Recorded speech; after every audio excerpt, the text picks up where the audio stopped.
नमस्कार। आप सभी का स्वागत हमारे YouTube चैनल कोटेल स्टडी जोन में। आज हम इस वीडियो में एस्टेट पीजीटी हिस्ट्री के एक महत्वपूर्ण टॉपिक यूरोप में समाजवाद एवं रूसी क्रांति इसको डिस्कस करेंगे। हम इस टॉपिक के महत्वपूर्ण पॉइंट जो होंगे उनको वन लाइनर में डिस्कस करेंगे।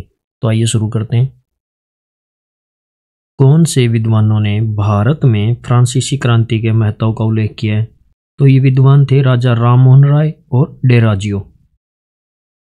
उदारवादी कौन थे? तो उदारवादी ऐसा राष्ट्र चाहते थे जिसमें सभी धर्म को बराबर सम्मान व जगह मिले।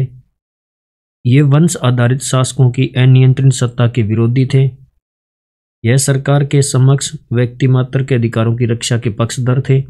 उदारवादी समूह लोकतंत्रवादी नहीं था। उदारवादी सार्वभौमिक वैश्विक मताधिकार के पक्ष में नहीं थे। इनका मानना था कि वोट का मताधिकार केवल संपत्तिधारियों को मिलना चाहिए। ये कुछ बातें हैं जो उदारवादियों की विशेषता दिखाती हैं। कौन सा समूह देश की आबादी के बहुमत के समर्थन पर आधारित सरकार के पक्ष में था? तो ये समूह था रेडिकल का। कौन सा समूह महिला मताधिकार आंदोलन का समर्थन करता था? तो ये करता था रेडिकल। कौन सा वर्ग संपत्ति पर निजी स्वामित्व को सही नहीं मानता था? तो ये मानते थे समाजवादी। किस विद्वान का मानना था कि औद्योगिक समाज पूंजीवादी समाज है? तो ये मानना था कार्ल मार्क्स का। मार्सियस गीत को युद्ध गीत के रूप में कब लिखा गया था? तो ये लिखा गया था 1792 में। कार्ल मार्क्स ने किस समाज को भविष्य का समाज बताया? तो साम्यवादी समाज को। सोशल डेमोक्रेटिक पार्टी का संबंध किस देश से? तो इसका संबंध है जर्मनी से। लेबर पार्टी का संबंध किस देश से? ब्रिटेन से। रूसी साम्राज्य के संदर्भ में सही है। 1914 में रूस और उसके पूरे साम्राज्य पर जार निकोलस द्वितीय का शासन था। रूस में रूसी ऑर्थोडॉक्स क्रिश्चियनिटी को मानने वाले लोग बहुमत में थे। रूसी साम्राज्य में Latvia, Belarus, Georgia, Armenia, Poland आदि प्रदेश शामिल थे। तो ये सभी की सभी बातें जो है रूसी साम्राज्य के लिए सही है। 1917 की अक्टूबर क्रांति के जरिए किस देश की सत्ता पर समाजवादियों ने कब्जा कर लिया था? तो रूस। रूस में राजशाही का पतन कब हुआ? 1917 में। रूस की लगभग कितने प्रतिशत जनता कृषि पर निर्भर थी? तो 85%। Russian social democratic workers party यानी रूसी सामाजिक लोकतांत्रिक श्रमिक पार्टी का गठन कब किया गया? 1898 ईस्वी में। सोशलिस्ट रिवोल्यूशनरी पार्टी समाजवादी क्रांतिकारी पार्टी का गठन कब हुआ? 1900 ईस्वी में। बोल्शेविक दल का मुखिया कौन था? तो बोल्शेविक दल का मुखिया था व्लादिमीर लेनिन।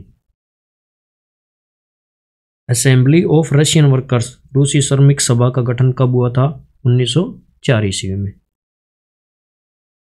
सेंट पीटर्सबर्ग की मजदूर हड़ताल के दौरान किसके नेतृत्व में जुलूस निकाला जा रहा था? तो ये निकाला जा रहा था पादरी गेपान के नेतृत्व में। 1905 की रूसी क्रांति की शुरुआत किस घटना से मानी जाती है? तो ये मानी जाती है खूनी रविवार से। खूनी रविवार की घटना के बारे में कुछ तथ्य यहाँ दिए गए कि पादरी जो गेपान था उसके नेतृत्व में मजदूरों का एक जुलूस विंटर पैलेस जो जार का महल था के सामने पहुंचने पर पुलिस और कोसेक्स ने मजदूरों पर हमला कर दिया।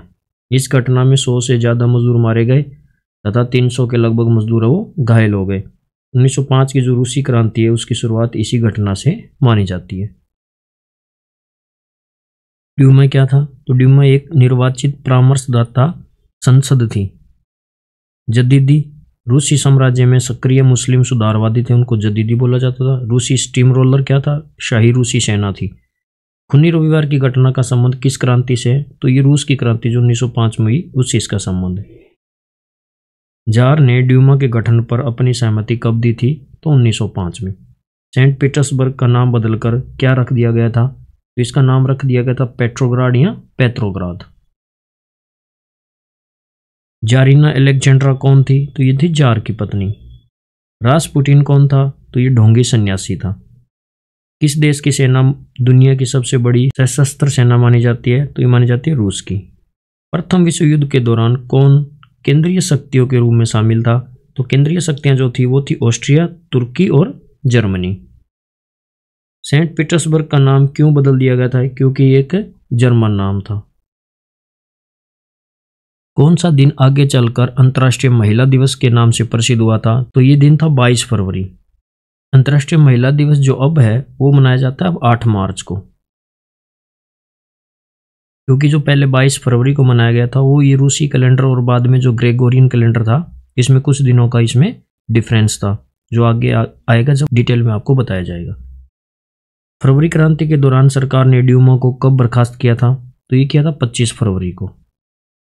लॉरेंज टेलीफोन फैक्ट्री में किस महिला ने लगभग अकेले ही एक सफल हड़ताल को अंजाम दिया था? तो ये महिला थी मार्फा वासिलेवा। अप्रैल 1917 में कौन से बोल्शेविक निर्वासित नेता जो थे वो रूस लौट आए थे? तो ये थे व्लादिमीर लेनिन। किस रूसी नेता का कहना था कि अब सोवियतों को सत्ता अपने हाथों में ले लेनी चाहिए? तो ये कहना था व्लादिमीर लेनिन का। अप्रैल थीसिस क्या है? तो अप्रैल थीसिस थी लेनिन की जो 3 मांगे हैं वो, और ये 3 मांगे कौन कौन सी थी? एक था कि युद्ध समाप्त किया जाए, सारी जमीन किसानों के हवाले की जाए और बैंकों का राष्ट्रीयकरण किया जाए। सामूहिकीकरण का कार्यक्रम किसने शुरू किया था? तो ये किया था स्टालिन ने। प्रथम विश्व युद्ध के दौरान कौन से जो देश है वो मित्र राष्ट्रों के समूह में शामिल थे? तो मित्र राष्ट्र थे आपके फ्रांस, ब्रिटेन, रूस, इटली और रोमानिया। अरोरा क्या था? अरोरा एक युद्धपोत था। 1917 की फरवरी क्रांति के बारे में कुछ तथ्य दिए गए हैं कि सैनिक कमांडरों की सलाह पर जार ने 2 मार्च को गद्दी छोड़ दी। सोवियत और ड्यूमा में नेताओं ने देश का शासन चलाने के लिए एक अंतरिम सरकार बना ली। रूस के भविष्य के बारे में फैसला लेने की जिम्मेदारी संविधान सभा को सौंपने तथा उसका चुनाव सार्वजनिक वयस्क मताधिकार के आधार पर किया जाना तय किया गया। सेलिब्रेटिंग वुमेन किसकी रचना है? तो चोई चटर्जी की। रूसी क्रांति के दौरान किसने कहा था कि जब बाकी सारे भूखे हों तो मैं अकेले पेट भरने का नहीं सोच सकती? ये कहना था मार्फा वासिलोना का। बोल्शेविक के बारे में कुछ तथ्य दिए गए हैं। व्लादिमीर लेनिन अप्रैल 1917 में बोल्शेविकों के निर्वासित नेता व्लादिमीर लेनिन रूस लौट आए थे। लेनिन के नेतृत्व में बोल्शेविक 1914 से ही युद्ध का विरोध कर रहे थे। लेनिन का मानना था कि आपसी विभेदों के चलते किसान समाजवादी आंदोलन का हिस्सा नहीं हो सकते। रेडिकल उद्देश्यों को स्पष्ट करने के लिए बोल्शेविक पार्टी का नाम कम्युनिस्ट पार्टी रखे जाने का सुझाव दिया गया। जुलाई 1917 में बोल्शेविकों द्वारा आयोजित विशाल प्रदर्शनों का भारी दमन किया गया। लेनिन ने पेट्रोग्राद सोवियत और बोल्शेविक पार्टी को सत्ता पर कब्जा करने के लिए राजी कर लिया था। तो ये कर लिया था 16 अक्टूबर 1917 को।